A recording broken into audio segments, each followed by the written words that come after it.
Welcome to the Blackburn End Podcast. It is the big one. 2 games this week, once against some local Seasiders and one against some Dingles down the road. It's going to be a good one, but before we dig into that, let's have a look at the headlines. So Rovers snatch a win at home to Oxford.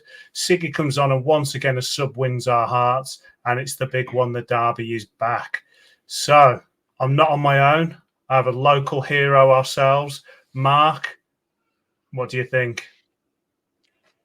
Well, Mike, forget Celtic Rangers, forget the Birmingham derbies, forget your South Wales derbies, forget Man United, Liverpool, all those pale into insignificance. This is the only one anyone cares about. This is an evil derby. We absolutely hate them. Come on, the boys. So gives you goosebumps thinking about the ones in the past. It's not been great recently. We're going to get into it later on, but we do have a game to go through first. Oxford United at home. I tell you what, it was a game where when I looked at it, I was like, they've had a good start, but it's Oxford. They've come up. We should be, beating them. And it's the kind of game where sometimes, Rovers are Rovers. But before we get into that, let's get into the match reaction audio that we recorded to each other.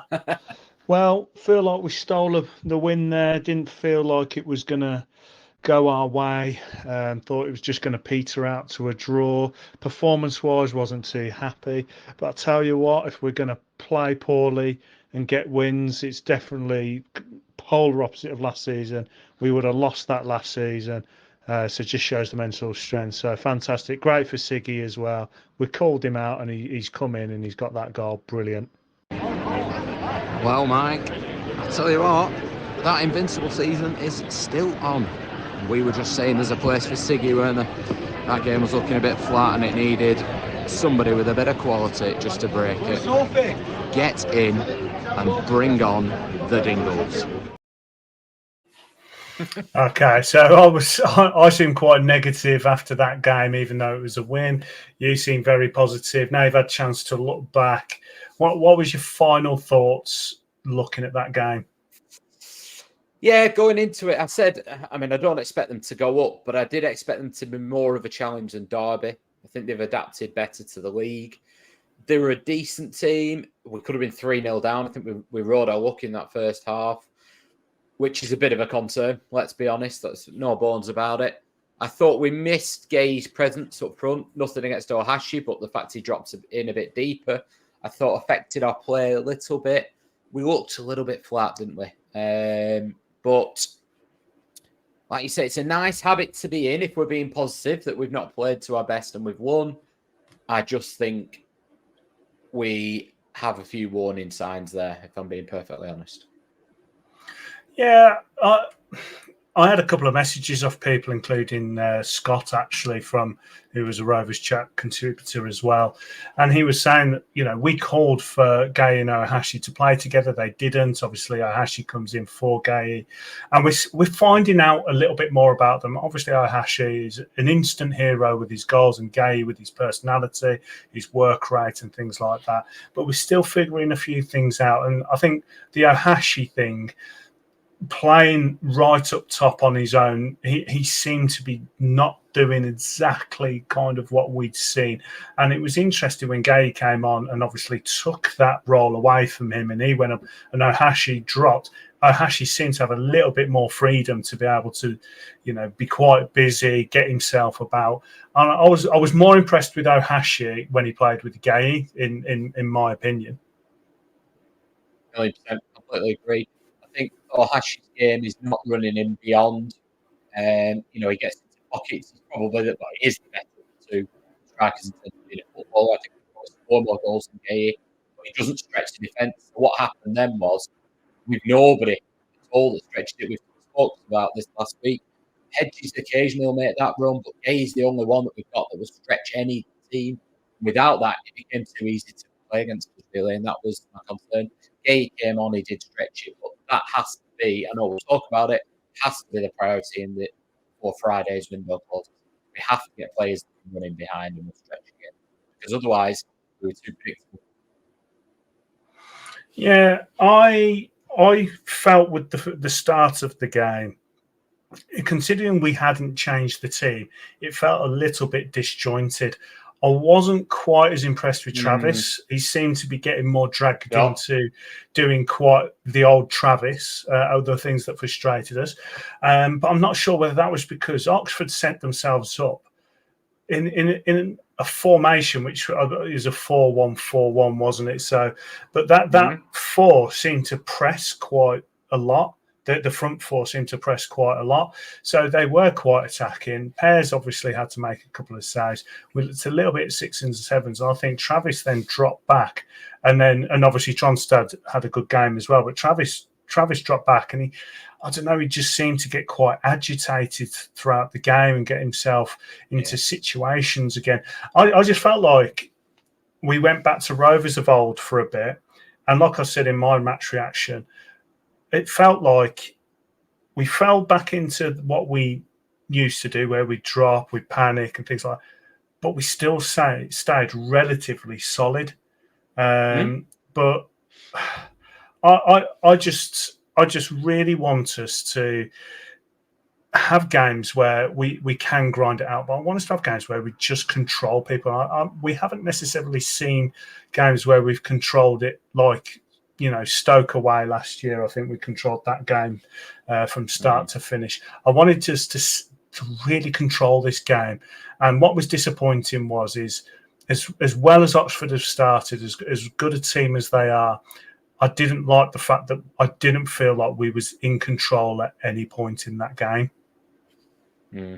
No, I fully agree. I thought there was various reasons for it. I thought Hedges looked way off it fitness-wise this week. I thought the Ohashi starting, I get why he started. He deserves his chance. But I felt that we had nobody stretching in behind, which then condensed it. You're right, therefore, we're right up. So Tronstad and Travis had somebody on them, so Travis couldn't make those runs. So again, we were penned in. And Hayden Carter didn't look fit. So then Hyatt was having to cover for it quite a bit. So there was numerous reasons why, and they're all fixable. But you're right, it's a game that you look at and you think, we should be dominating that at home. I just think, for me, it makes... I don't think we were fooled about it, but it just makes these final few days of the transfer window all the more important. Yeah, and at half-time, it was 1-1. They scored a wonder goal. I can't blame Pears. And defensively, maybe we could have pressed on that knockdown a little bit more. But it was a good goal. I'm not going to take that away. Yeah. And I tweeted at half-time, I said, in terms of goals, it was Beauty and the Beast, because ours was a very scrappy goal that JRC did well to actually get into the corner. And at half-time, people were saying, Matt Shaw said, really frustrating, need to up the tempo. Aaron, slow, ponderous and lacking that final ball. I'm not saying that Pears is at fault for the goal, but you have to ask the question when the keeper gets beaten from that far out. I want to see more from Hedges, Don, JRC. It just seemed like everyone was looking at it thinking, he's just poor. Was it just tiredness, do you think, that caused that? I think it was all the reasons that we said, and then my concern with it was I couldn't blame Pears for the goal. I initially in the ground I thought, could somebody have been pressing? How's he got that much room to even have a shot? But then you watch it back and not really. My concern was more the 3 chances that they had, the real quite clear cut chances, if I'm being honest. I did the preview with the Oxford podcast, and they'd spoke about Goodrum, and I thought if his final ball was better, he'd have ripped us to shreds even more. I thought he really impressed me. They had 1 or 2 decent players, but it was more around what we could do. And my worry was, other than Gay stretching behind, there weren't really many individuals on the bench that you looked at and got, oh, he'll fix that. So that's where my worries came in, really. I thought we became too easy to play against again. And we obviously have scored a lot of goals from subs this season. How important are these subs, with the timing? Because I watched us, and like you said, we were tired. Oxford came back out. They came at us again. It seemed like we were just really at 6s and 7s, and then Eustace makes these changes. And whilst they still had their opportunities and we didn't look fantastically different, because I thought Gay came on and he did some things okay, but he looked a little bit out of sorts at time. Gave the ball away, didn't look too strong, was struggling to get into the pace of the game. But Siggy pops up, another sub, gets that goal. Do you think it was the timing? Do you think it was the personnel? Why are we scoring so many from subs? Well, I mean, it's almost role reversal from last year, isn't it? So you look at last year, we very rarely came from behind. We were the one conceding late goals. You've got to wonder if these players, I think there's something in the unity, but are these players making a point? Are they, I think the Ohashi, when he comes on and has scored, has been almost a deliberate tactical element. I think Sigurdsson was just a bit of quality that we've been missing. So there was 2 or 3 times in the first half where we got in similar positions to Oxford, and they made the final ball decent and had an opportunity and didn't take it.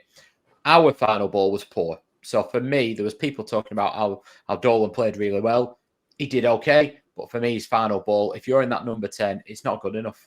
And there was one, I think there was 2 in the first half where he overhit one, and I think the other one might have gone out of play. Quite simple balls in somebody's path, and they would have been really good opportunities for us, and that could be a different game. There was one in the second half, he was down the line, he tried to cross it with his left foot, straight into it went just all on the roof of the net. And it was a lack of quality from us and a lack of care and a lack of just that guile. And that's what we've talked about with Sigurdsson. That's what Sigurdsson gives us. And it was a moment of quality, wasn't it? I mean, to be fair, JRC's goal was a decent finish in the end, but Sigurdsson's finish, he's probably, maybe Ohashi could do it. We're yet to see, but I couldn't think of anyone else we've got that would have scored that goal. No, it was a natural instinct. Gay with a lovely little through ball to him and obviously cut inside and get that shot across. It was instinctive. He was under pressure. And that's the quality we asked for last week. We said last week about him, there's something not right. We messaged each other at half time and you were saying about it, you know, the game crying out for a Siggy, and proved to be correct. But I just don't understand why he's not starting. There's got to be something there. Either they don't think he's fit enough, he doesn't have the right attitude, he's not fitting the initial tactics. They just think actually he's someone that can come off the bench and explode and do something like he did. And maybe Ohashi will grow into something like that where they're not quite the starting tactics. It's more plan B, when we need you, you can come on and we know that you can change. I still want to see more from Siggy. We're going to get into that on one of the topics, so I'm going to move away from him just a little bit. But one person I was going to bring up is JRC. Now, I openly said I wasn't happy about JRC on the right wing. Obviously, to make me look an absolute mug, the first thing he does is have a great game on the right wing and score his goal. But did he have a great game? Because I felt like it was the best of a bad bunch. Now, we're talking like Rovers lost. We know that we got the result. This isn't us just being negative fans. This is Rovers have put the expectations higher for us now, that we can actually go into games and play well and get results. I felt like JRC had a decent game at the right wing, but convince me otherwise. Can you convince me that he had what WhoScored.com saying was man of the match at right wing? Not for me. No, I thought it was very similar to the previous games. He added a goal to it. He looked a little bit, he looked a game further in, didn't he? Which obviously he is, fitness-wise. But no, it was very much of the same from me. I thought he did a lot of dirty work again, allowed Britain to get down that right-hand side. But it wasn't JRC who grabs the game by the scruff of the neck and drags us through the game that we've seen before by any stretch. No, it's a weird one on that right wing. I just feel like his talents aren't being used there. But it's shoehorning him into that centre mid. Travis has had a good start to the season. Okay, I wasn't too happy with him fully in the last game, but he's had a good start and he needs to play. He's our captain. You can tell a difference with that grit and determination that we thought we had in spades as a team at the start of last season, which was why we said we thought Travis could go. But obviously, it's proved that we didn't have that grit and determination. Him coming back has added that. Now, that leaves Tronstad. But like you've said, Tronstad's playing too well. So where can Rankin Costello slot in? I just think it's this formation that Eustace is playing, if I'm being honest. I think it is a case of the wingers are tactically doing a job, and he wants to create space for predominantly Britain, but also for Pickering. I think the number 10's a key role. I don't see JRC playing in that. I think he's made a deliberate and a different thing to a lot of managers, where he's playing a right footer on the right-hand side, a left footer on the left-hand side. You can only really imagine that the purpose of that is that he wants early balls into the box, because it's what it's not allowing is the Hedges to cut inside and have an effort. And JRC, I think, plays quite well on that left-hand side. But if you want early crosses into a gate, then that's not going to work. I still think JRC's best position is right back for me. And I think if Callum Britton's playing really well, I would not take Callum Britton out of the team right now. But I think as we move through the season, Callum Britton's injury record tells us he'll probably drop out at some point. I think JRC could play that role up and down really, really well and give us that attacking threat. Whether he crosses the ball as well as Callum Britton, I'm not so sure. But for me, that's his role in this team.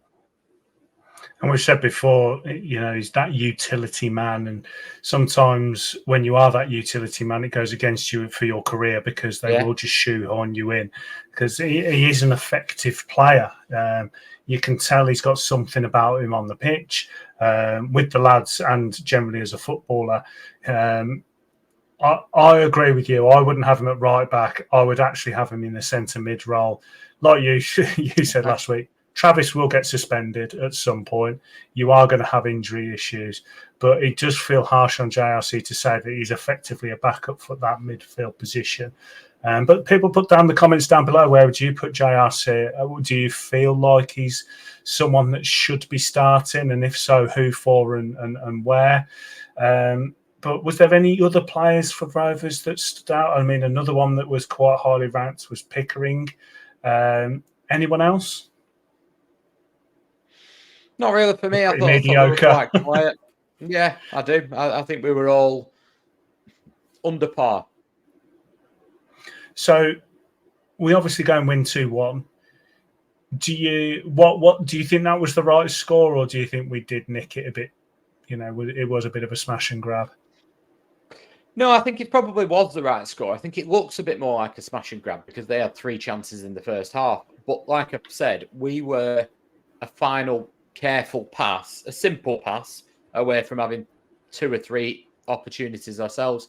And actually, if you don't take your chances, you get everything you deserve. And we've been on the back end of that. So Oxford have learnt the hard way there, haven't they? If you get chances in this league, you've got to take them. Not all, admittedly, you don't get as few as you get in the Premier League, but it is a step up from League One. You have to take your chances, and they didn't. So, but for me, not trying to single him out, just because he was the one who played the 2 balls that were poor. If Dolan had played those balls better, Hedges would have been in twice. I think it was both Hedges. And who knows? We could have been going in at half-time 2-1, 2-0. So it'd have been a completely different story. So no, I think on reflection, it was probably a fair result, really. Okay, well, before you give us your favourite 3-word reactions that you put out, I'm going to go through a couple of the reactions we had. So Tommy's put, great result and a much better performance in the second half. Deserved the 3 points in the end. Oxford looked a good team defensively. Needed that little bit of quality, and Siggy found it. John Eustace's super subs do it again. Someone else said Siggy has to start every game for this football club. Not many years ago, he destroyed Real Madrid at the Bernabeu. I wouldn't quite say he destroyed them, but yeah. Siggy deserves more respect. You could tell he enjoyed that one. Well done, boys. Solid start for the season. Great win. Scrappy in places. Travis was shocking today. I wouldn't quite say he was shocking. Siggy needs to start over Hedges, and Buckley deserves a chance over Travis, in my opinion.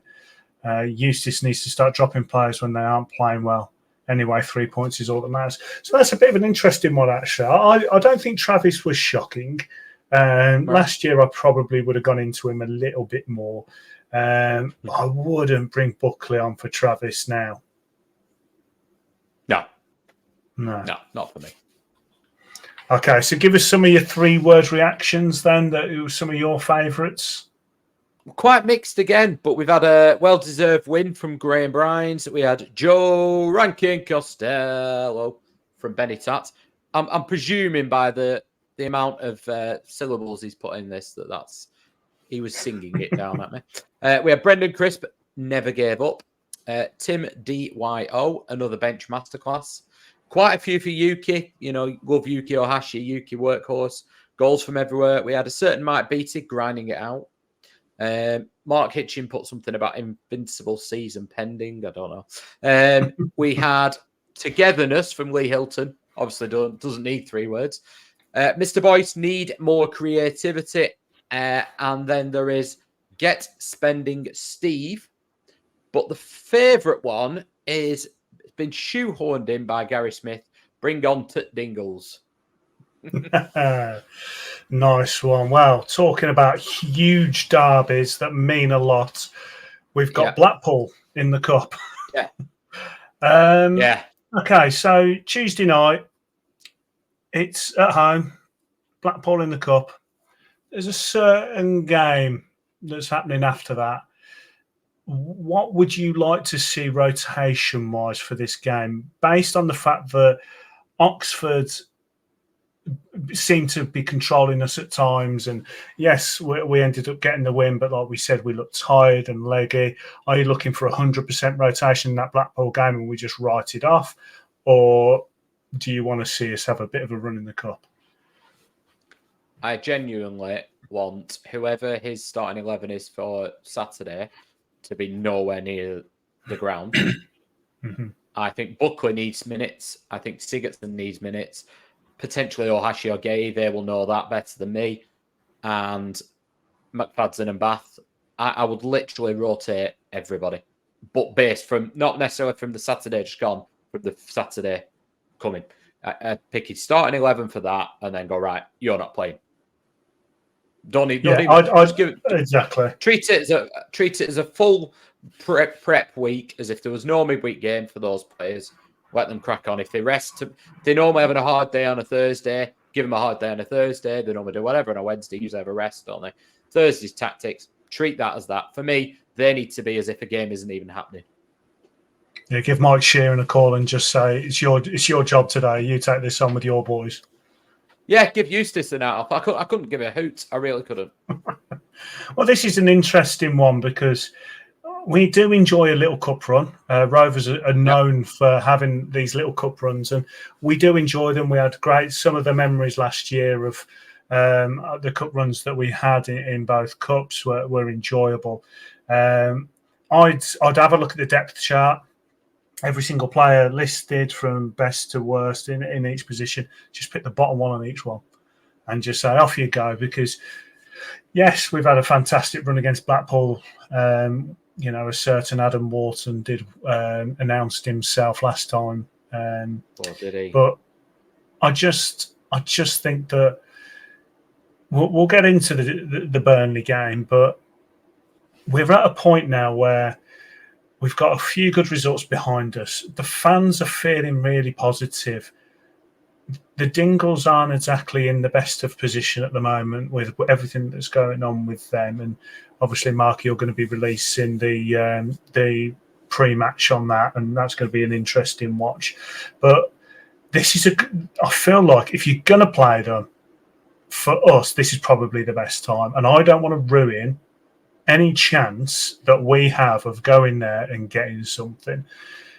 With all due respect to Blackpool, I've got family members that are Blackpool season ticket holders, and I do want to beat them. But there's bigger things, there's bigger fish to fry for us. We've had a good start to the season. We don't have much depth. So if it means sacrificing the cups this year, absolutely fine. So I completely agree. Hilton in goal, whatever. Hilton's not injured, is he? He's available. No. So I'd be giving every single person that is further down the depth chart an opportunity. And like I said, I'd give Mike Sheeran the reins. I'd just say, come on. Bring your boys up here, pick who you want, as long as it's not this person, and off you go. And like you say, we have that. we have that run into Saturday like we've had a week's preparation. Absolutely. I think I look at the Carabao Cup as an opportunity for us to get minutes into early season minutes into those players who aren't getting minutes on a Saturday. You know, I know we play midweek sometimes, but you know what I mean. I think if we get any new signings in today, we would have put them in. But other than that, if people need minutes, play them. If they're not needing minutes, and the likes of Dom Hyam, the likes of Sondre Tronstad, who's played pretty much every minute of every game, shouldn't be anywhere near the ground for me. No, not at all. And as much as I respect the trophy and I respect Blackpool, I don't think we need to talk anymore about that game. We'll obviously watch it. There will be a match reaction, but it's one that we're just not looking forward to, is it? It's just one you got. Just get that out of the way. And it's not just because of who we're playing on Saturday. I would feel like that pretty much anyway, regardless. I said the same at Stockport, because we've got such a small squad. We need to protect them right now. We desperately need to protect them. And can you imagine if somebody got a knock or got a red card and they missed the next game? You know, even down at Norwich, it would put us in the pack. You know, we talked about Tronstad. We can't just replace these players right now. So we just can't take that risk. And the fact it is them down the road, we definitely can't take the risk. No, and it means a lot to us all now. And we're going to move on to that game. It's a Saturday lunchtime game away. You're obviously excited. You're going to it. Does it make a big difference with it being midday on a Saturday, or is it just the atmosphere is going to be electric? I'm glad it's midday, because otherwise you just sit waiting, don't you? But yeah, I mean, I'm obviously on the forum. I've done the police meetings for it, and there is a difference with it being a Saturday to last time. It was a Sunday, so the trains are on for number one. And I'll just quickly touch on, we've done the away ground guide. That will be coming out. It's very different to normal because we don't need to talk about the actual ground. We all know it's a polished turd, literally. But actually, what we're talking about is keeping yourself safe. If you listen to this and you haven't got a coach ticket, please just go on the coach. The trains are going to be rammed. The trains are on this time. They weren't last time, so that's the difference. If people think that people aren't going to have had a drink by 12 o'clock on Saturday, they are absolutely deluded. They'll have gone out Friday. They'll just carry on drinking, won't they? It's not going to be that safe a place, no matter what the police try and do, to be walking through. You certainly can't walk through and make your presence known as a Rovers fan. There's not really anywhere to park. Try and get on a coach. But yeah, in terms of it being a Saturday lunch, I'm delighted because I don't want to wait any longer. I want to get there. I want to get the game. The games are usually horrific, aren't they? I spend the majority of my time when they come over the halfway line going, please don't, please don't, please don't. That's pretty much how you spend it. The game finishes. You've got to draw. You've got to win. You go, thanks for that. At least we're not lost. Move on. They're not enjoyable necessarily unless you win it and then you enjoy afterwards. Other than the time we absolutely wiped the floor with them and we could enjoy it from about 20 minutes in, and it was 5-0 April Fool's Day. The sun was shining and it felt like all our Christmases had come at once, didn't it? But yeah. Yeah, I feel like this time the reason it's different is when we played them last year, they were quite buoyant and things were going well, and we had the underlying tone of something not being quite right with JDT, and he made a few mistakes tactically with the water not playing, stuff like that. I feel like Eustace gets it.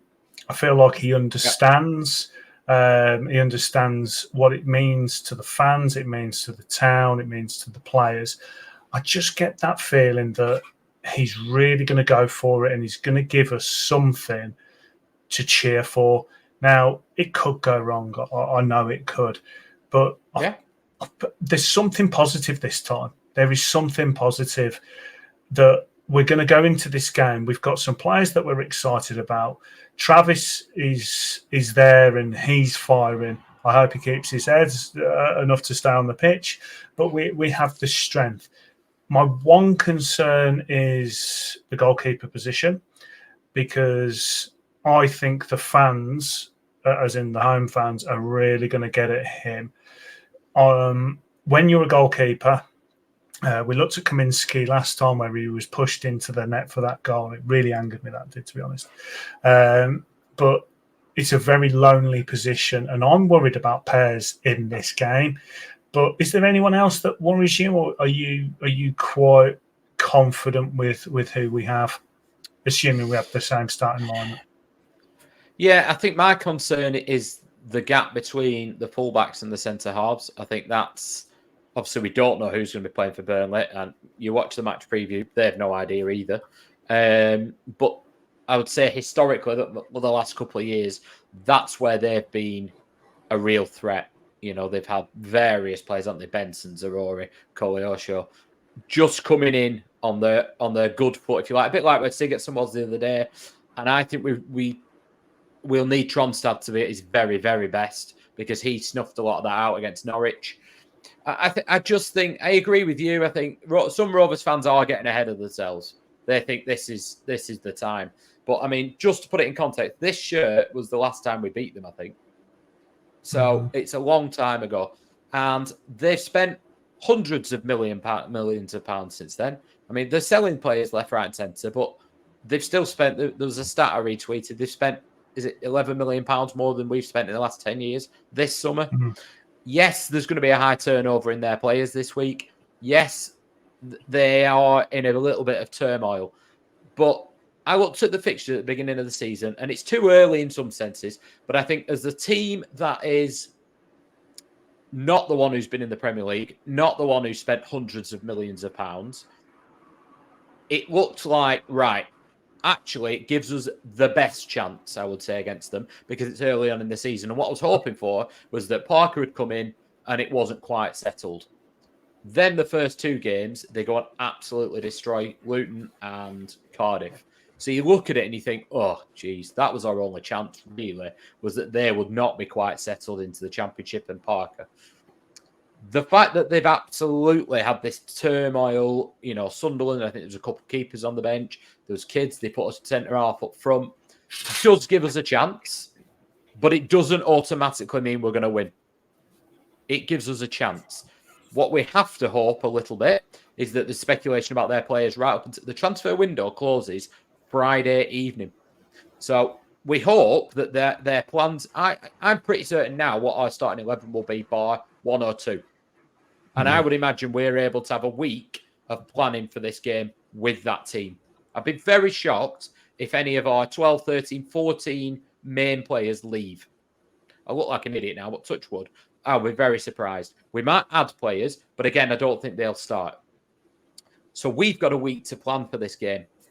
They may well not do. They may well not know their team until the window shuts on Friday. And if they add anybody Friday, you know, if people go out and they go, crap, we need to replace them, they're not going to be registered in time. So there is genuinely a lot of turmoil going on there that we hopefully can take advantage of. However, for me, that just gives us an opportunity, or more of an opportunity.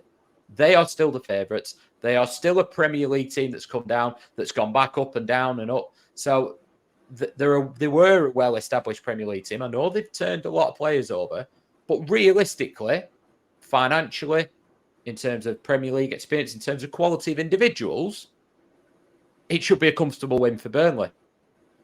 But it's a derby and there's turmoil, so it gives us a chance. However, if they mess it up, for me, that's absolutely a dog mess by them. I think. Yeah, the pressure's on them. The pressure's definitely on them, not us. No. And they're trying to turn that. They are trying to say that because of all this, they are the underdogs. They are absolutely dreaming if they think that's the case. But I just think this does play into our hands a little bit. I think what I didn't want going into a derby ever was what we got that last time at Turf Moor. I was embarrassed to be a Rovers fan that day. And there's not many times I can actually remember being embarrassed to be a Rovers fan. Usually we go, do you know what? We weren't quite good enough. I don't mean against Burnley, I just mean in general. We weren't quite good enough, but those players gave their all. I can cope with that. It was an absolute disgrace. The team selection, the performance, the whole debacle was a disgrace. we restored a little bit of pride back at Ewood, but I do think a manager such as Eustace will get it. The players will get it. And I also like the fact that Burnley aren't sure how we're going to play because we can play. We've got plan A, B, and C now. And I like that. But a very long answer there, Mike, to your question. The one player I do think I'm a little bit worried about is Mike Targay.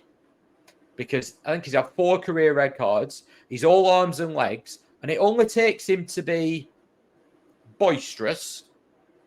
And then all the dingles are on top of the ref. You never quite know. Something like that could happen, I think, is my concern in terms of an incident. I'm not saying he'll go out to hurt anybody, but arms and legs and somebody goes down holding their face, you could have a bit of a problem. But yeah, that worries me a little bit. But tactically, I'm worried about that channel between the centre-halves and the full-backs. Yeah, I agree with everything you said there. And to go back to it, the pressure is going to be on them. Like you say, they're in turmoil. They've got players coming in. And any players they bring in, they are going to be quality players because they've got the money to back them up. And they are one of the favourites to go up. So they are going to attract those kind of players. Personally, I wouldn't want to play for Burnley, even if my life depended on it, but that's on them. I think my main concerns with Rovers is we are the underdogs, and like you say, we're definitely the underdogs. My main concern is probably that defensive side. Attacking at the moment, I'm quite happy with the way we probe, the effort with Ohashi, Gay. I'd like to probably see Siggy start, and that's going to lead into a topic in just a second. I'd maybe like to see Siggy start because I think he could have some of that quality. What we need is players that can handle this kind of toxic environment. Turf Moor's very enclosed, and there's a lot. You know, like you said, it's a horrible place with horrible fans that are just going to be absolutely screaming, which is why I'm concerned about the likes of Pears and, dare I say it, like a Hyam playing it at the back. When he's playing it round at the back, he makes me sometimes a little bit uneasy. I think that defensively is where I'm mainly concerned. I just want us to play a no-nonsense. If we have a chance to play it out from the back and it's a real open pitch, absolutely fine. Let's go for it. But I kind of want us to go to a little bit of no-nonsense at the back, especially while the game's in its infancy. I don't want us to be gifted anything in that first 30 minutes. And normally you say 10, 20. I'm saying 30 minutes. I want it to be, if it's 0-0, I'll be absolutely happy, and I feel like that'll be playing into our hands a little bit more. Gay, I understand what you're saying. I think with his attitude and stuff, he is desperate for the fans to love him. You can tell with how he is, and he knows that this is going to be his moment. Like you say, he's got a bit of history, but I can't see him and Ohashi playing. I think we're probably going to stick with a Dolan in that number 10. I think he will stick with JRC on the right, and the reason being is he's a defense. He's got a defensive mind as well. So if you need him to, he can drop. So I do think it'll be on the right. The question is that left wing? I'm thinking Siggy. What are you thinking? I completely understand what you're saying because I think we've got to limit their chances massively and we have to take ours. And Sigurdsson's one that you would back to take them. But I think we go Hedges to start the game. I think the defensive and tactical nous of Hedges and the defensive mindset of Rankin Costello on the other side is needed because we don't quite know what we're going to get from them. I think what we can do, it is a horrible place with horrible people. You're absolutely right, Mike. But it's also quite toxic towards themselves right now.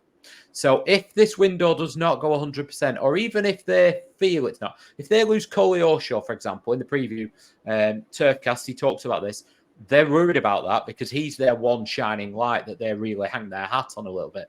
And they don't expect him to go. So if he does, we could actually turn that hostile atmosphere, a bit like at Ellen Road, right on its head.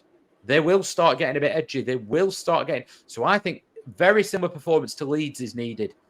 Do not overcommit yourselves. I'm not saying sit on the edge of your box and camp, but don't overcommit. Don't give them any opportunity to get that crowd up. Quieten the crowd and get them a bit edgy and get them nervous. get those set pieces, get Gay flying in, get him whoever's in the nets, whether it's Trafford or whatever. They put Kaminsky in the net. We need to put them through the net. And the keeper, if he ends up on his arse 4 times, the ref will only give 3 of them. So we need to make this a Leeds game for me, and that's the blueprint. Yeah, we've definitely got to put them under pressure.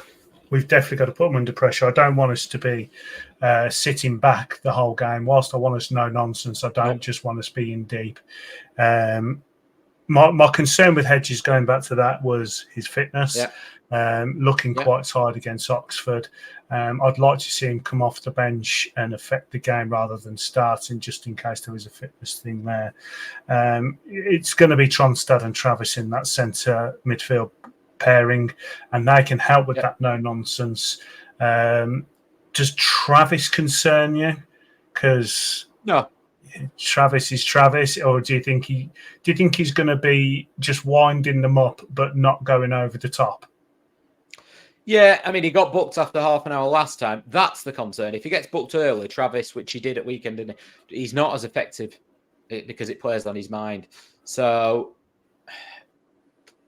I'd look at it at half time, and if he's already been booked, I'd look at bringing Buckley on, just because I think Travis loses his edge. But no, he doesn't concern me. I think he knows how to keep a lid on it. I think he enjoys trying to be the pantomime villain, but I think he's quite controlled in it. I'm not saying I always agree with how he does it, but I think he's always on the wind-up. And, you know, if he wants to go and do what Ben Brereton Diaz did at Newcastle, crack on Lewis Travis.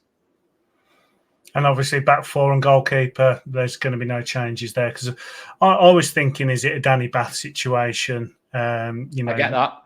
Have someone come in with Hyam. But Carter's played quite well, hasn't he? I know he's had his moments, all players do. But is Danny Bath someone that may have a chance of starting? He is, and I know we've not played it this formation this season, but I wouldn't be against going 3 at the back, just because their danger is that channel, like I've said, and then it allows you to get Britton and Carter together. It allows you to get Pickering and probably Hyam together at that side and just double up a bit. To close that channel down. I wouldn't be against doing that. I really, really wouldn't. And then maybe, if they go 1-0 up or the game's actually think it could be there for the taking, you've got your Sigurdssons, you've got your other options on the bench. But I don't think he will. I think it will be the team that started away at Norwich. So I think there'll be one change. I think it'll be Gay in for Ohashi. But I trust Eustace, if I'm being perfectly honest right now. And if he wants to go 3 at the back, I don't feel I'm in a JDT situation where he's not going to start throwing a Clinton Moeller in there, is he? And dropping people like Scott Wharton, who knows what the game means. I mean, if you look back at that team, it was a disgrace. And that's not going to happen. I was astounded last season, and obviously rumours came out about JDT after that, about not wanting the job anymore, blah blah blah. We've been over that kind of grounds, but last time we played them, it was 100%. It was just a lack of knowledge, wasn't it? Eustace gets it. I completely agree. I trust him. The question is, we've been doing really well with the subs. It's 0-0. It's the 80th minute. The game's pretty even. You're in John Eustace's ear. Are you going for it, or are you going to just sit back and take just make sure we got the point?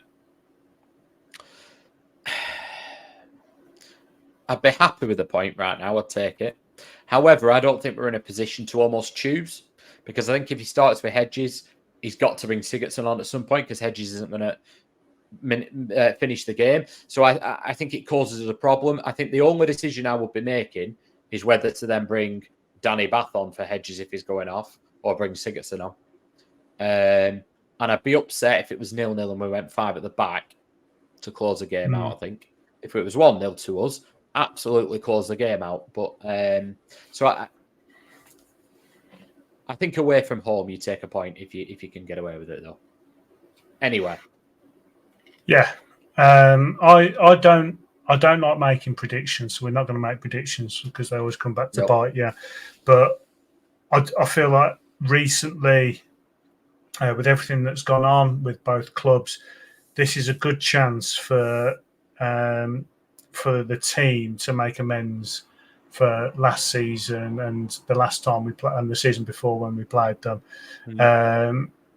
You know, when JDT set that team up, which was obviously a good year and a bit before he actually left, it looked like he didn't understand the game, which is really weird for someone of his stature, his experience as a player. It looked like he didn't understand. I don't know whether there was arrogance there or he was just like, do you know what, I don't care, I'm going to do my own thing. Eustace is not going to do that. Eustace is going to set ourselves up. And like you said right at the start, as long as the lads give absolutely everything, and we can look at them and say, do you know what, Eustace did everything he could. Those players did everything that they could. The subs that came on, they gave their heart and soul to come on and change this game. Whatever happens, that's all we ask for.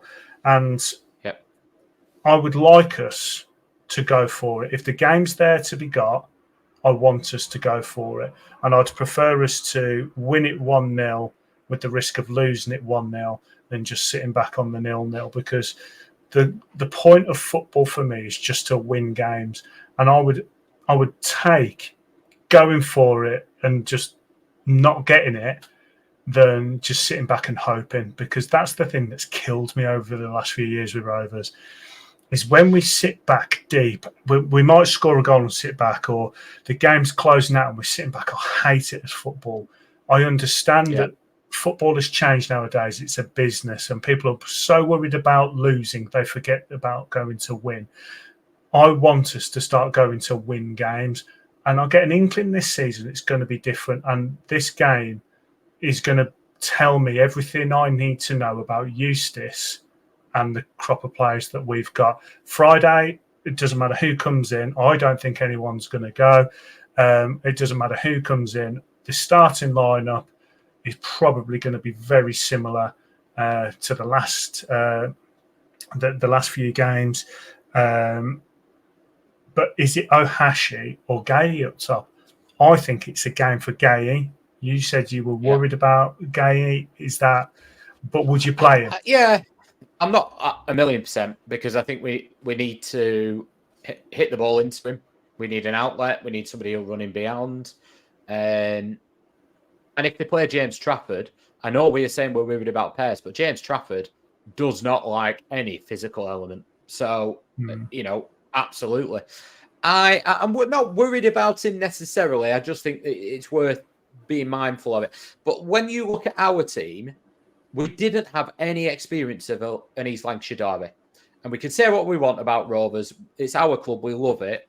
But being at Ewood Park when it's half empty and somebody saying, oh, they've got a big derby, they probably thought, yeah, but how big is it? The majority of this team have experienced it now. So it's not a surprise to Callum Britton, to Hyam. It's not a surprise to Pickering. It's not a surprise to pretty much all of the team, bar the brand new ones who've arrived this summer. So that's a big thing, because particularly at Turf Moor, it's hostile, it's on top of you, it's horrible. It will have really, really surprised some of those players. You know, Sam Allardyce talks about it, doesn't he? He says it's the most evil derby he's been. He's been West Ham manager against Millwall.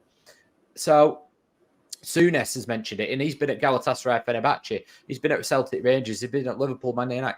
All these people were surprised by the derby, and I think probably more so at Turf Moor. So the fact we've got a bit of an inkling, and you know, we're not just going to have Scott Wharton going, no, it's a big one, this. People like Callum Britton are going to turn around and go, no, really, you need to be ready. This is going to be a whole nother level. Gives us a bit more confidence, I think, in the sense of it's not going to take them by surprise. They know what they're walking into. And I absolutely will play Gay. I'll play the same team that we played against Norwich. And that gives us the option of no nonsense, doesn't it? If we need to, it gives us the option of somebody in behind. So, yeah. Yeah, and I said about Danny Bath coming in for maybe Hayden Carter. Actually, you want a Hayden Carter that's, you know, the club means a lot to him. You want a Lewis Travis where the club means a lot to him. Same with JRC. I know they might not have been Blackburn fans growing up, but they've been with the club for so long that this kind of thing means a lot to them. And these are the kind of players you want on. We had the David Dunns and people like that in the past, and you can tell it meant a lot to them. And we have players at the club now that have been with us long enough where they consider themselves Rovers supporters. That Rovers, you cut them, they bleed Rovers, and those are the ones you want on this pitch. So, but it is going to lead into our topic. So before we get into that, do you have the quiz for the fans? I do have the quizzes for the fans. So this is obviously to tee up our retro rover later on. So the little riddle for this one. I went to the same school as Mark, but I'm a little older. To get out of Division 1 was my goal. In doing so, I got taken out by the ball. I would often make you pay the penalty, but don't buy me the wrong wine, as one type I hate. So I went to the same school as Mark, but I'm a little older. To get out of Division 1 was my goal. In doing so, I got taken out by the ball. I would often make you pay the penalty, but don't buy me the wrong wine, as one type I hate. There you go. I'm not sure about that one, to be honest.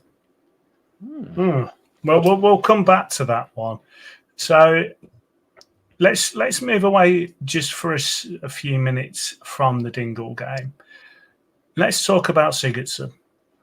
So he's been a big topic of conversation around Twitter, X, social media in general. We've had conversations. We've talked to other people as well.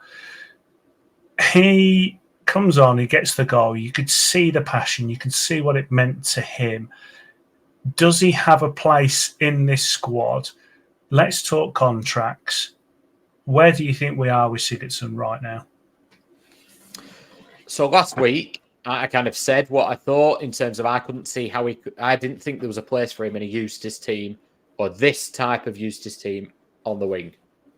And then I listened to John Eustace's interview. I don't know if you've heard it. It was on Rovers. It's on YouTube, on Rovers TV. And actually, it's changed my mind. So he talked about how Sigurdsson's come back fit, but how he's not match fit right now. He kind of references that. He talks about how Sigurdsson's got that bit of quality, got that bit of class. And actually, I thought, because I wasn't sure if Eustace was a fan. He sounds like a fan of Sigurdsson in that, but it just needs to get him in the team. Now, whether that's consistency or whatever it is. And that gave me hope because I thought Sigurdsson and Eustace were just not going to be compatible. I hope they were because I think Sigurdsson's got a bit of quality that we're lacking at times. So if I hadn't have heard that interview, I would say, no, I don't think there's a place for him in a Eustace team. I would like to see him somewhere in the team, but I don't think there is. Having seen that, I actually do now. I think Eustace is failed if he doesn't get enough out of him.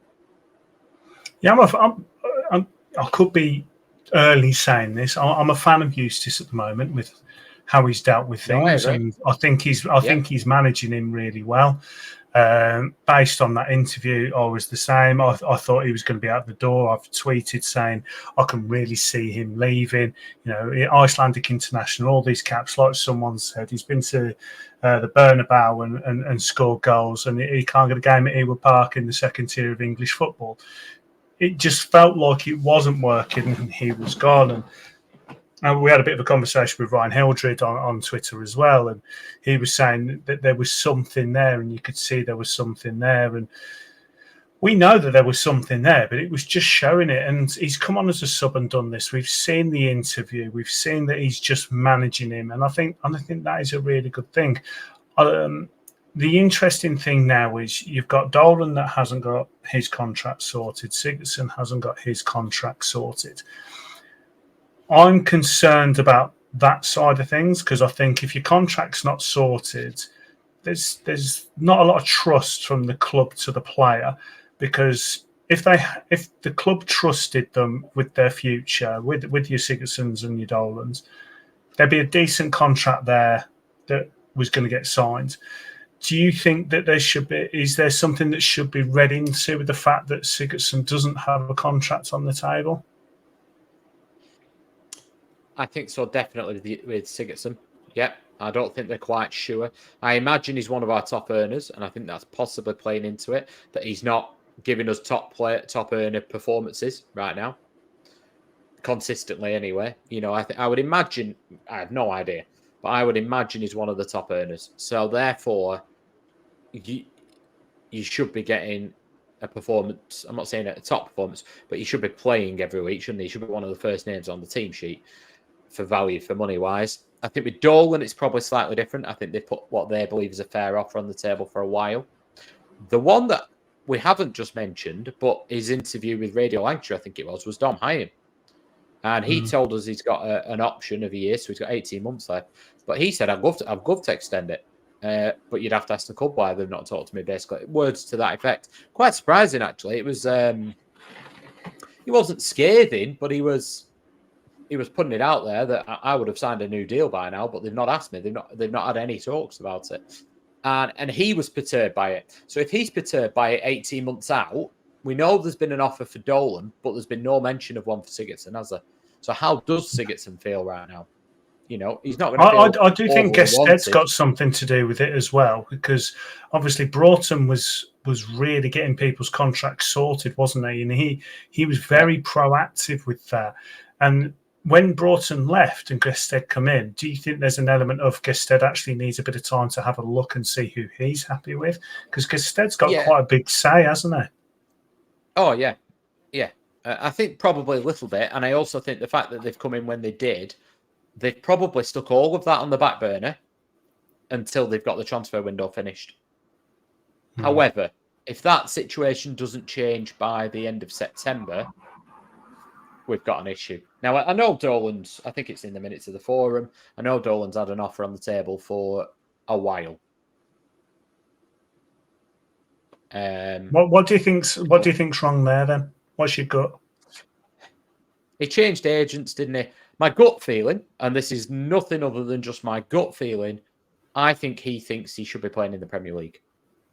Or a team pushing for that. It's a strange I've nothing one, to really I've nothing to really base that on. That's just a gut feeling. Otherwise, I think he'd have signed it. And I think he needs to be very careful because, at Preston, he was on the scrap heap in some senses. Rovers gave him a chance. Don't get me wrong, he took it. Absolutely, he took it. But how many players just disappear without a trace when they've had promise? And he's not improved for 2 years now, for me. No, and he is young, and progress isn't a straight line. I get that. But he's had a lot of games now. It reminds me of like the Conor Mahoney kind of thing where players believe above their station that they should be higher. My instinct with Dolan is that he doesn't feel trusted by the club to be the main guy. I think that now Schmadix has left, he wants to see that number 10 role and make it his own. So I think there's an element of that. I think it's more of a case of he wants to make sure that he's getting the game time that he thinks he deserves and should have before he commits to the club. He will get options. His new agent's obviously going to be touting him around and going to be getting some rumours of who. Dolan will get opportunities, probably at a higher level than Rovers. That could be high level Championship or into lower end Prem, where he could go and sink into the abyss, earn some decent money, and not necessarily make a long career. I think right now, my instinct with Dolan is he just wants to make sure the club is trusting him as a starter. Now, I agree with you. I don't think he's improved a lot. He needs to simplify his game. I've said it time and again. There was a couple of times in the last this season where he's actually done the simple thing, and I'm like, wow, it's clicked with him.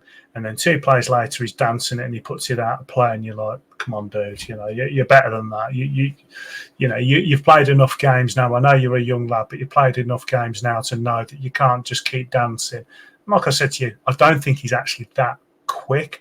I think he's got quick feet, but from a pace point of view, he's not that quick. He's not. So he's got to learn a lot more about the game, and he's now got this new position that he needs to now sink his teeth into. I think he's going to wait till the end of the window, and if no one comes in and he feels like that's his position and he's now considered a starter, I think he'll sign his deal.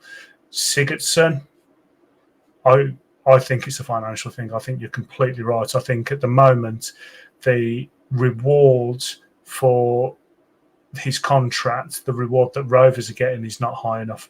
We're getting some good goals. We're getting some stats that look good, but there's something not there. There's something there that I don't think the club trust just yet. And it's going to be really interesting to now see who we bring in between now and Friday, because if we don't, Sigurdsson's going to have a lot of minutes at some point, because like you said, Hedges is going to get injured. I can't see JRC being the answer on the right-hand side. Sigurdsson will start to get more and more minutes. And I think both Dolan and Sigurdsson by Christmas will have new deals. That's my gut. Do you agree? Or I don't think Sigurdsson will.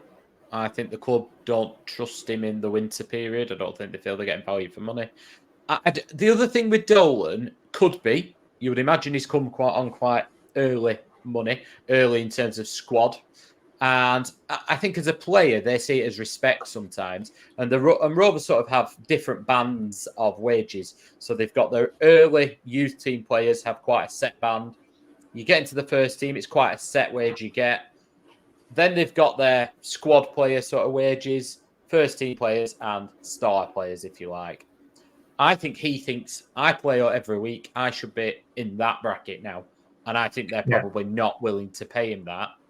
And he probably feels a little bit of lack of respect, or like you say, well, why don't they want to give me that money? Do they not see me the same way? Oh, he feels disrespected. You can tell that. Yeah. And Sigurdsson, I think they probably are paying him that wages, and they're going, could we be spending this better somewhere else, basically? A gut feeling. Oh, I agree. So it's going to move on to the hot topic. Now, this is a bit of a bumper pod. We have just gone past the hour mark, so it's only going to be a quick one on this hot topic. But the East Lancashire derby. Come on, Mark. Give us your favourite memories of the ones, because obviously we had that long spell before I was born, between 1983 and 2000, where we hadn't played them. So it started from, in our lifetime, from the 17th of December, the year 2000. We go to Burnley and we beat them 2-0. But since then, what's your favourite memory? They were an absolute irrelevance growing up to me. I didn't particularly like them, but they weren't much different to Accrington Stanley Knight, if I'm being perfectly honest. We never played them. I think we played them in Lancashire Cup in the late 80s, but I didn't really know about that. So we played them in 2000 and did what I expected. Absolutely battered them at their place. It was only 2-0, but they tried to make it into a war. And then we wiped the floor with them at home, and that is my favourite memory. I didn't go to that first game away. So before the fixtures came out, my mum and dad really selfishly had already booked a holiday to Florida. And then Burnley got promoted, and I looked at the fixtures came out, and I missed it. I missed it at Turf Moor, and I was gutted. And it was back in the day before mobile phones were really... You could get a phone call on it and a few texts. You had to delete some of them if you didn't, you had about 10 space for about 10 messages. So I tried to avoid, obviously in America, nobody really cares. I tried to avoid the game. It didn't work. So I did know the score, and I was going to come back and watch it live, if you like. But then, my first ever game against them was April the 1st, 2001. I arrived at Ewood Park. People are wearing hazmat suits. There's all sorts going on. And, we are unreal that season. We've got my favourite Rovers player, Matt Jansen. We've got David Dunn, a local boy. We've got Damien Duff. We're a good team. We've got Friedel in the nets. And lo and behold, of all the talented players, on that sunny day, April Fool's Day, Craig Short, who was, I think, 35 at the time, started off with the ball at his feet and decided to turn into twinkle toes down the left-hand side. I think the ball might have even gone in on the white line when it was a bit of a ridge down there, took it past half of their team, walked into the box, passed it to their centre-half, who passed it in the net for us. Thanks, Steve Davis. And then Dunn had a shot, short, smashes it into the net from about 3 yards out. Janssen got a couple. Hignett even got one. It could have been 100. They were appalling, weren't they? The golfing class, I don't think actually happens in the Championship anymore. It was like, because you've got to remember that team that we had, without many additions, went and won the Worthington Cup the year after, and probably were a mid-table Premier League team, weren't they? With Duff, Dunn, Janssen, Friedel as some of the best players in the league, in the Premier League. I mean, it wasn't a million. What was it? 8 months after Janssen got in the England squad from that team. Dunn was England under-21 captain ahead of Frank Lampard, Joe Cole. Duff was the shining light for Ireland, and Friedel was one of the best keepers in the Premier League. So we were a very good team, and they were appalling. They looked like an absolute semi-pro team. And I was just watching this game thinking, this is hilarious. Can we play them all the time? So that has to be my favourite memory. I don't want to pinch yours, so I'm not going to say a couple more, but I do have a couple more that I will mention if you don't mention them. But over to you, Mike. No, I'm happy for you to continue. I mean, for me, that was obviously the number one. I think it was number one for all fans of our age and older. I loved the David Dunn offside goal that wasn't offside. I know it wasn't a win, but just because it triggered him. Just because it made him so angry, and it was Dunny as well, and just everything about it. I just wish that was, because which game was that? That was the 2013, was it? Could have been. It was a point, wasn't it, where they were getting closer, and we were an absolute basket case, and you were kind of going, listen, lads, if you can't beat us now, you're never going to beat us. Martin Olsen had gone off the pitch, and he's giving it this with a badge. Done. I think there was 6 minutes added time or something, and there was probably only 4 went up on the board. We had people like Cameron Stewart playing that day. Who the hell is Cameron Stewart? We had Michael Keane. We had Michael Keane was 17? He was at centre half. We were an absolute joke of a team, and they still couldn't beat us. And the song, "You'll Never Beat the Rovers," triggered them like mad. And the fact Dunn was offside over injury time was brilliant. I preferred the fact he was offside. It made it even better. That's the thing. They were so angry, and when you're away and that kind of thing happens, you're just so triggered because they thought they'd done it. Like you say, it was a terrible team. I think Jake Keane was in goal. Terrible team, but for a local hero to come and do that, knife in the hearts, it was brilliant. So quick one. What were the other ones you had? Well, there was the Dunn offside, and then one of my favourite ones was being able to see that Martin Olsen dived when I was in the away end, clear as day, and the referee still giving a penalty. That was absolutely brilliant. I mean, he literally, there's a photo, and there's a foot between him and the keeper. He falls down like a sack of spuds, not even a convincing dive, and the ref gave a penalty, and Dunny happened to step up and stick it away. So the whole thing, it was just hilarious. Should we give a notable mention to Lee Williamson? Well, I am trying to track Lee Williamson down in all seriousness. I am struggling with it. If anybody knows where he is, please let us know. I want to get him on. I want to give him the freedom of Blackburn. I don't have that control, but I'm going to try. I think we need a campaign out there. Sir Lee Williamson lasted, was it 3 minutes on the pitch? And the standing ovation he got, when he came back from suspension, he warmed up at the Blackburn End and got the best standing ovation I have ever seen. What an absolute superstar he is. Well, hopefully we're going to get some new heroes on Saturday. Yes. But before then, we've got the mailbag. So looking at the mailbag, thank you everyone that's obviously sent in the questions. We love reading them. And obviously this is a bumper pod, so we're just going to have a couple picked out. The first one I want to ask is, Andrew Morrison said, clearly need a new keeper, but is it not as important to upgrade our goalkeeping coach?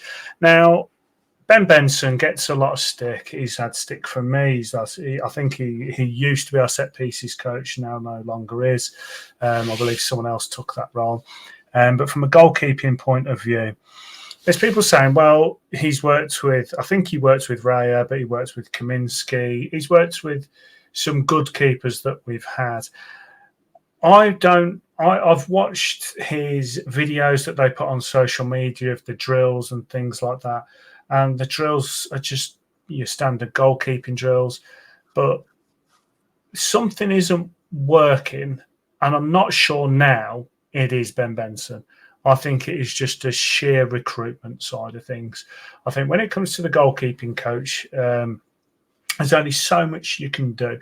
I don't necessarily think Pear's issues are his ability. I think his is more mental. Now, you can train as much mental as you can as a goalkeeper, but generally it is experience, talent, and character yourself. So actually, I know it sounds harsh, but they need to get a lot more of a sports psychologist than a goalkeeping coach. So, no, I'm not going to slate Ben Benson anymore, because the more I've seen the likes of Pears and other goalkeepers that he's had that haven't quite made it, it does seem to be a mental side. And as much as a goalkeeping coach, he's there to help. They're not sports psychologists. They're not the ones that can deal with people when they're making these really bad mental decisions. I see Pears do the right thing 9 times out of 10, but it's that 1 time out of 10 where he goes and makes a mistake, and that's not the goalkeeping coach, that's the goalkeeper. So actually, I'm going to say it's more of a recruitment thing than a goalkeeping coach thing. Would you? I mean, you're far more qualified to answer that than me, but yeah,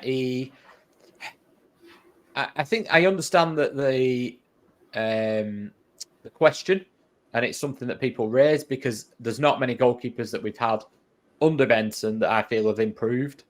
However, we don't know what goes on behind closed doors. I don't think Pears is good enough anyway, so that's not Ben Benson's fault what he's starting with.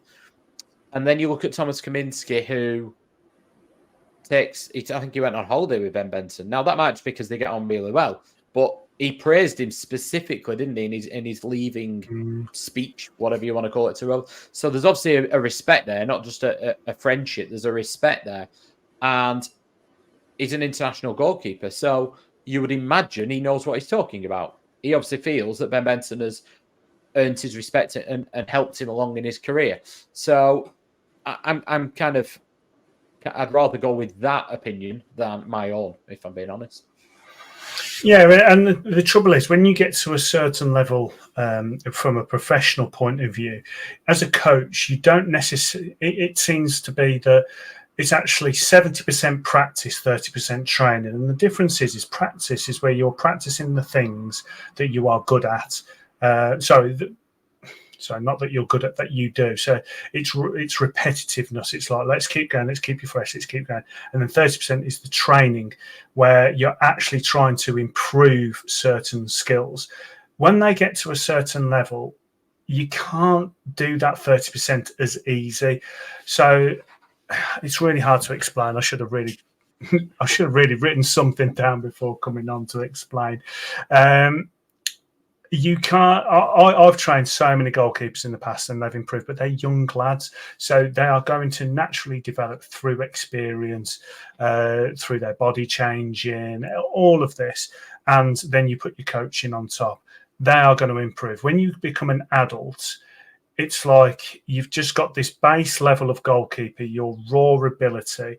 I don't think Pears has a high enough raw ability. Then I think he's got a few issues from the mental side of the game, where he struggles from that side, and then his decision making. Now, you can train all of that last bit as much as possible, but that is just something that is ingrained into a player. It doesn't necessarily have to be a goalkeeper, it is just generally a player. So I'm not going to blame Ben Benson anymore. I just think that when we recruit, we didn't do it with Volstead. When I did his release video, I mentioned that I was worried about his because he hadn't played in front of big crowds. It's the same with Pears. It's just now recruiting needs to be a bigger thing for us and spending the right money, and I hope we're going to. So next question. We've been linked with Dembele and the winger from Rangers. Feedback on both is that they can be inconsistent and not track back. Which would you prefer to go for?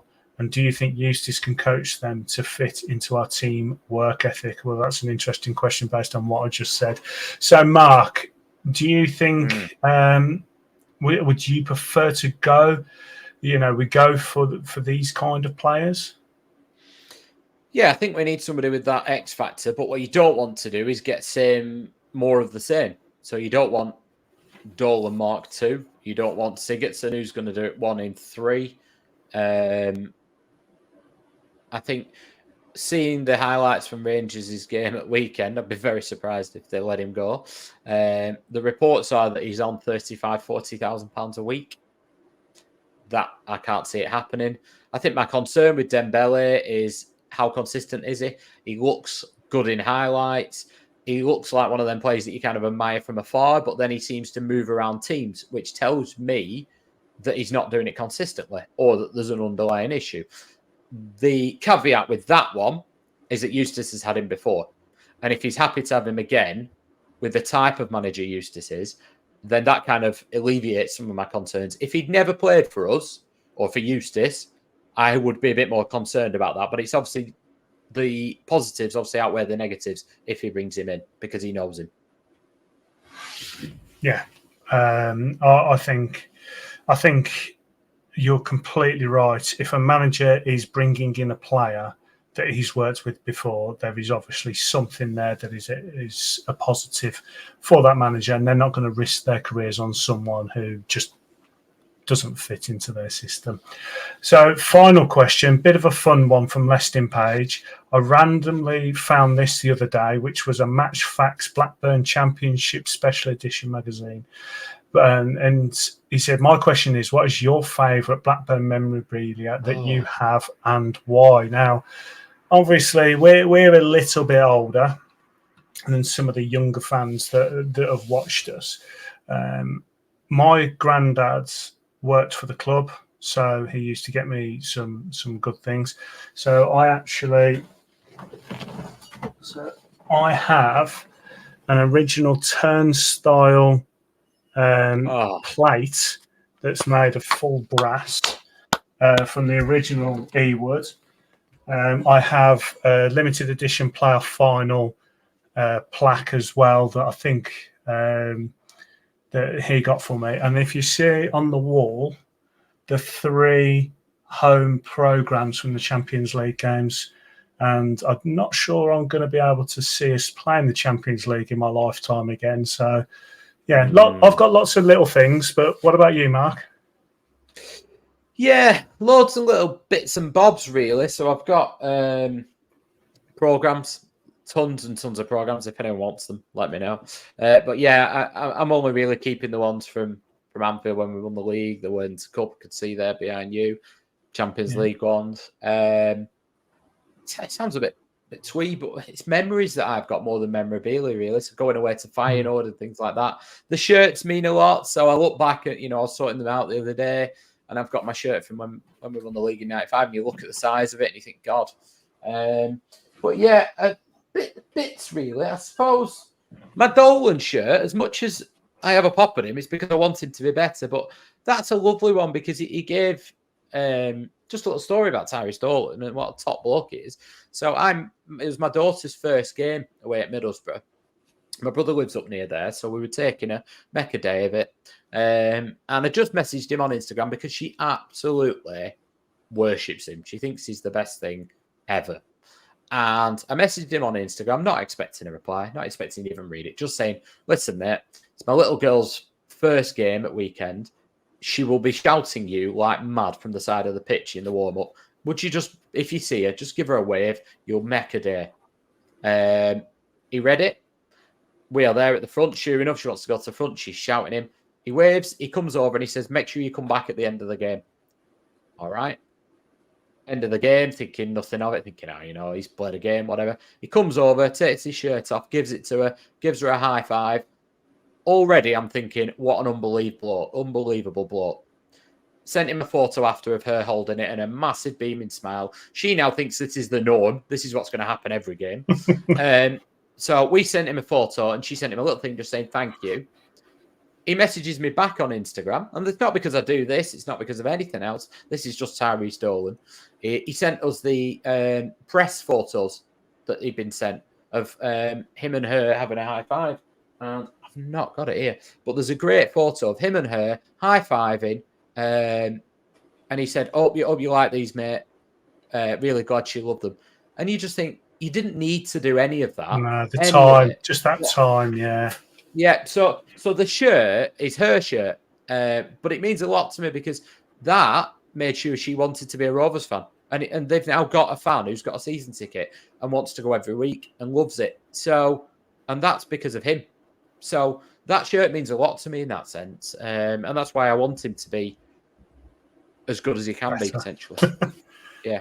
That's the thing, and we've grown to love these players, haven't we? It's this group. We've been through a lot together. They're all young, and it's not like we feel like they're our sons or anything like that. But we look at them like they're family members, and we're like, we just want you to be better. We're not interested. I mean, I saw Bournemouth spending ridiculous amount of money on a player, and other teams playing ridiculous amount of money on players I've never heard of. These lads, we're scrapping together to get these boys together, and we know that they can make it. And when you hear stories like that, it gives you goosebumps because you're thinking, do you know what? These are the people that our kids look up to. I've got a son similar age to your daughter. I've also got a daughter as well, and we know that they look at these players, and like you say, doing that means a massive difference. And when it comes to memorabilia, to go back to this question and the meaning something. It does change. Like when my granddad gave me this stuff, I didn't live in Blackburn anymore, but he made me a Blackburn fan because there was a story behind all this memorabilia from players that mean a lot to us, and stories like that are brilliant. That's brilliant. Yeah. But put comments down below if you've got any memorabilia as well. My latest memorabilia, though, Mike, and again, actually, I'm saying these are my daughters again. So we went to the ground the other day, the shop, queued up for an hour to see the wonderful Sondre Tronstad sign the shirt. There he is. Look at him. Look at that man. What a beautiful human being. Oh, and I bet the thing is, I bet he loved every second of that. Well, I bet when you got there, so my sister came with my nephews as well, and my sister, very, very unlike me, Mike, is very conscientious and hardworking, and also can speak English, which some would question my English, but she can also speak French, German, and Spanish. So when Mark Targay is there, not doing very well with his English, bless him, she just happened to speak to him in French, only a little bit, just asking for something. And he looked at it like, oh my God, you are English and you can speak another language. What is going on? And he was like, I know, it's crazy for someone English, yeah. His face just lit up though. He's like, wow. And he was like, oh, well done. And she's like, thanks. I am a French teacher. But yeah. He was so impressed. And he just, easily pleased, bless him. But if he scores the winner at the Dingle Dome on Saturday, he will be my favourite player ever, I think. That's how I feel right now. Instant hero. Yeah. Lovely. Okay, well, that leads us on to other heroes of past, the retro Rovers. Yes. So I went to the same school as Mark, but I'm a little older. So we went to the same school, not at the same time. St. Augustine's School in Billington. Wonderful school. Shout out. To get out of Division 1 was my goal. We were in Division 1. Not when he started, but that was his goal. In doing so, I got taken out by the ball, the Kevin ball at Turf Moor. I would often make you pay the penalty. He used to take the penalties, but don't buy me the wrong wine, as one type I hate. Obviously, he hates claret wine, which would be for Aston Villa or for Burnley. And it is, of course, David Dunn. I thought I couldn't pick anyone else today. No, and I'll be honest, when I started thinking about it, I was thinking it could be David Dunn, but I couldn't get the claret one. But that is a deep one, so fair play on that one.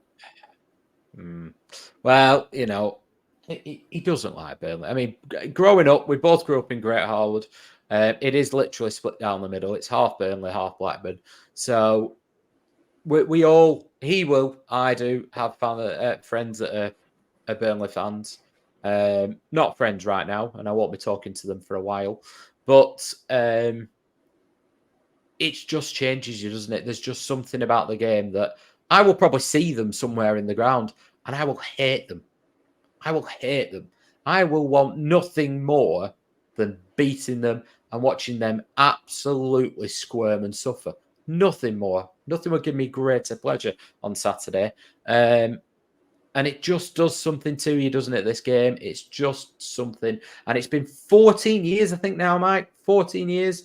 I did the preview with the Dingles. They were saying that they're trying to get little records. You know what they're like. It's difficult as a small team. They don't have such things like winning a Premier League. But they were trying to say that it's the longest.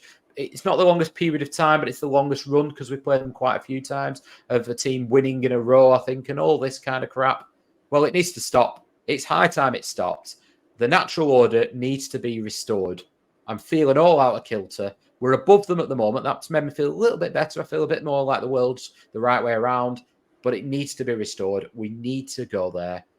At the very least, we need a draw. I'll take that just about, but we need to go and beat them. We need to shut them up. We haven't even scored against them for a while. It's a joke now.